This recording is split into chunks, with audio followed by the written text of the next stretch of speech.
Hello everyone, and welcome back to Toro Models. Today it's a bit of a special one. It's an unboxing day, but it's an unboxing for a new range of diorama accessories which have just appeared on the store.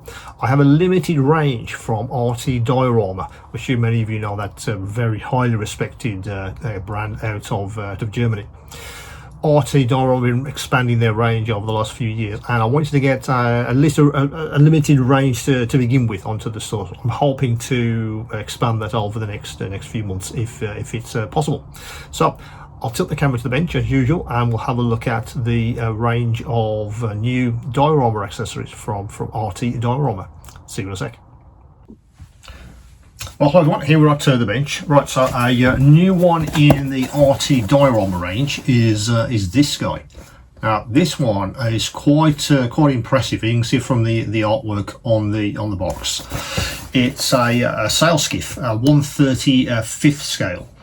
Now, it does say accessories are included, which includes stowed sails, which should make this quite a versatile model for your dioramas. It's 200 millimeters in length, so it's an imposing 3D printer for this guy.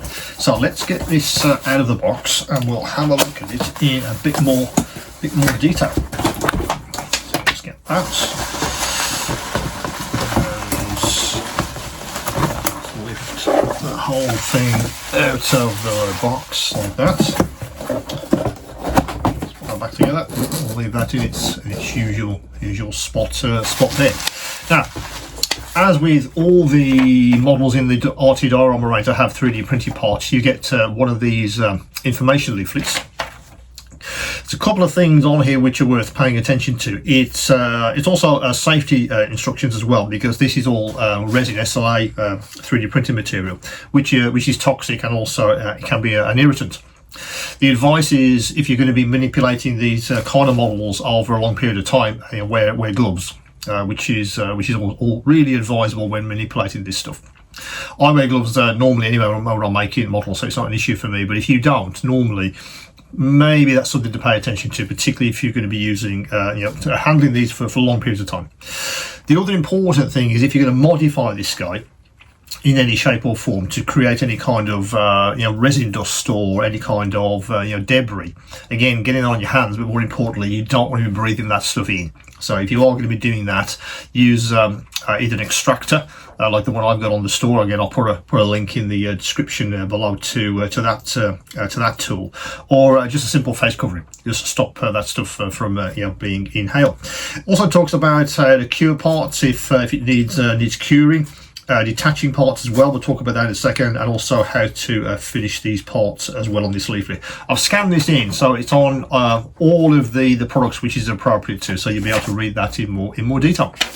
So the Sail Skiff. Now let's get this guy out of its wrapping. And there's a couple of items here to have a look at. Let's do that and put that away. Now, two elements to this: the actual Sail Skiff itself, and then the accessories, which are basically the sail, which you can either have up or stowed. It's entirely up to you, but it's very versatile, this kit. So let's have a look at the detail which they managed to include in this guy, which is very impressive indeed. Looking at the accessories which are there, actually some oil cans, some wooden boxes. Looks like folded tarpaulins. Absolutely amazing. Let's see if I can get this whole thing into camera, because as I say, it's quite long at 200 millimeters.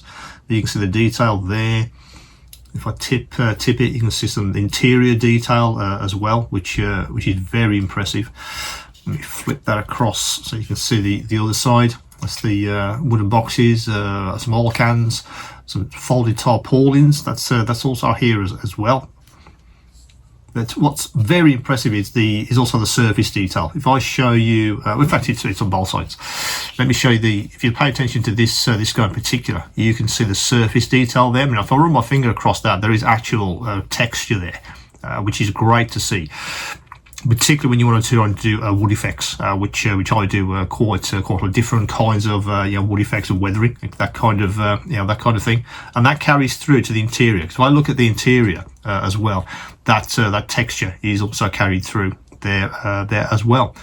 The finials for ropes, etc. How you attach the sail there, how it stows. All this fine detail is absolutely present. Now, that's the main sail skiff itself. Let's have a look at the accessories, which are the paddles and also the stowed stowed sail, which you can see there. Again, very nice pieces of texture there. You can see the actual robs which are tying this together. That's 3D printed very well indeed, and so have the actual masts themselves. I can see again wood texture on there. This guy, for instance, you can see that. Let's have a look at the paddles. Yeah, there's even a little bit of detail on the end of the paddle there. Yeah, if you can make that out, very impressive to see all of this.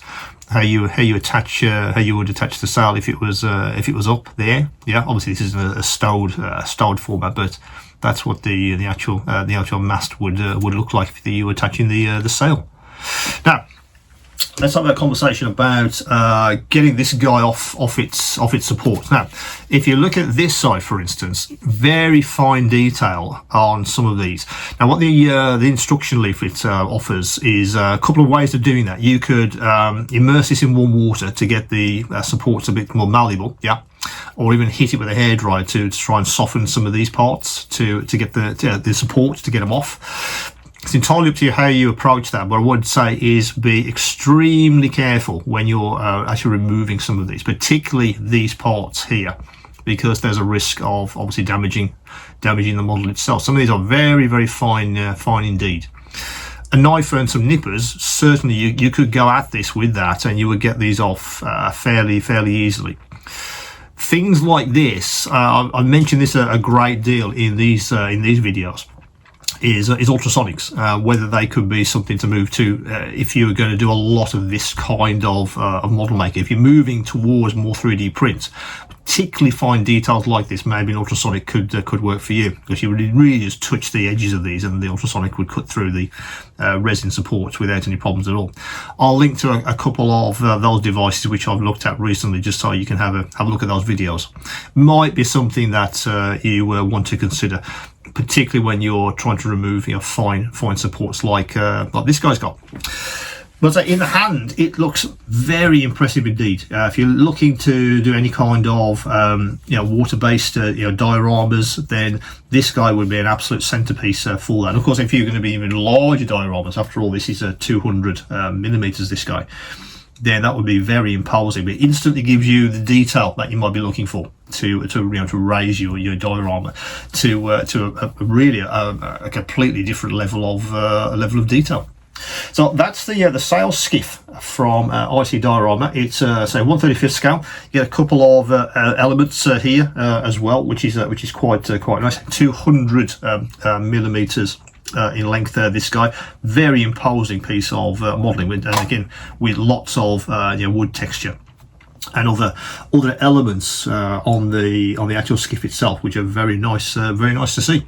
As always, guys, if it's possible, do subscribe to the channel if you haven't already. Hit that bell icon to make sure you never miss a new video when I release one. It's also a really good idea to get over to the store and sign up for the newsletter if you haven't already. That's the best way of finding out what's new on the store. I release new tools and models all the time, and I announce those on the newsletter first, even before I make a video for the actual product itself. So if you want to keep up to date, particularly with things like RT-Diorama, as you probably noticed on the store, I only have a limited range. That will change over time as I add more to the catalogue. But if you want to be the first to see what's going to be new in that range, then the newsletter is the best way to go. Also, if you want to get in touch, any questions, any queries, do send me an email. That's the best way of reaching me. I'll come back to you as soon as I can. And of course, guys, keep on modelling.